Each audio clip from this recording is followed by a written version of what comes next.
Well, happy turkey weekend to all the Canadians out there. Gonna push through and get some small stuff finished up on this. We're gonna tackle the lower shrouds, get them cut up, clean up the handlebars, get some of the electrical removed. This is a 7-inch headlight stock. I bought a 5 3/4, so I'm gonna mock that up, see what it looks like. Tighten down the seat and the springs, get the side covers back on, and probably wire up the license plate light. And while I'm doing that, I'm gonna throw the battery on the charger, or on the trickle charger, I guess it'd be, and see if we can't get that ready to fire it up tomorrow. Let's get started on it. All right, guys, so the bike is up in the air now, but before I put it up in the air, I marked the line to match the edge of the sidewall here. So it was compressed under its own weight. Now that it's up in the air, you can see it's lost that bit of travel there.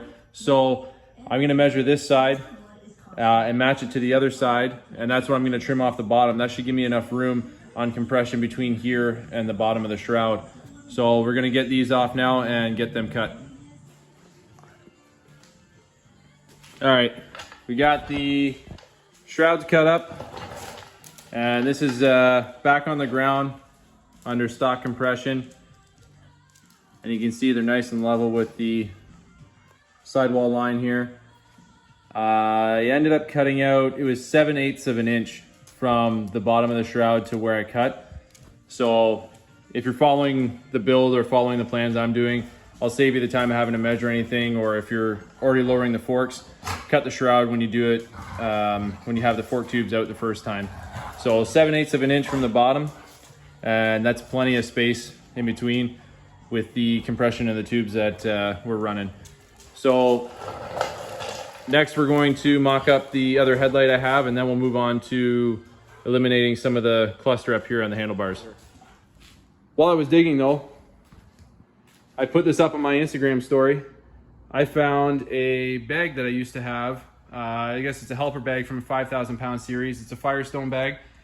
Now I'm kind of debating doing like a cantilever system with the bag on the bottom side of the frame where the stock dog bones were, and then having it actuate the swing arm. So on air up, it pushes the swing arm down, air down, pulls it right back up, and I should be able to maybe adjust it to lay frame, but we're not really sure how we're gonna go with that yet. So I'm gonna see if I can redo this cable right now and take a look at the airbag system. All right, guys, I'm pretty excited about this. I was taking off my throttle to put on the new grips, and I broke the stock throttle tube. So went through my mountain of parts, and I found this that I picked up at a swap meet a long time ago, and it's a single throttle cable for a 1-inch bar. It has no buttons or anything on it, very clean looking. This is just an adjustment for the tension on the throttle. So I got it to fit on there, but the stock V-Star cable wouldn't work because of the adjustment knob. So I had to go through my cables. I believe this is from a Yamaha XS650. It's 37 inches from the cable end to the cable end. You can see the V-Star 1100 stock cable is significantly longer than the Yamaha 650, which, I think this is from an XS. So older, we're talking like 80s bike. So I was able to route this, which is the exact same cable as the Yamaha XS 650. Route it down, and I got it working perfect. Everything lined up and bolted the way it was supposed to. Lots of tension in there, and I can adjust it to make this a little bit stiffer if I wanted to, and it fits the bars perfectly. So I think this video is going to flip from doing everything into the front end, because this ended up taking a lot longer than I thought.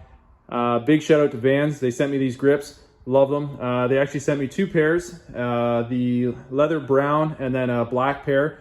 I gave the black pair to my brother. He's got a bobber that we threw together a while ago, but gonna use this leather brown for this just because of the color scheme we're going with. So if anybody has any questions about the conversion, just hit me up. I'm pretty sure I went through all the basics. 37-inch cable versus the stock length, which I think is around 48 inches. And there's lots of room for travel, moving the handlebars back and forth. This is a 1-inch housing, and I'll get the ID number for this so you guys can order up that part. But it's a pretty straightforward flip, and you can pick up most of those parts from the scrapyard for a couple bucks. So I think I'm gonna end this video here, just because I'm pretty stoked about how this is turning out and how this looks. And I'll just do the next video based on the wiring, because I'll have to relocate everything up there. But man, it looks a lot cleaner. I have to do something with this brake line, maybe make it a little bit shorter, but nothing too crazy. So anyways, thanks for tuning in, guys. Catch you next time.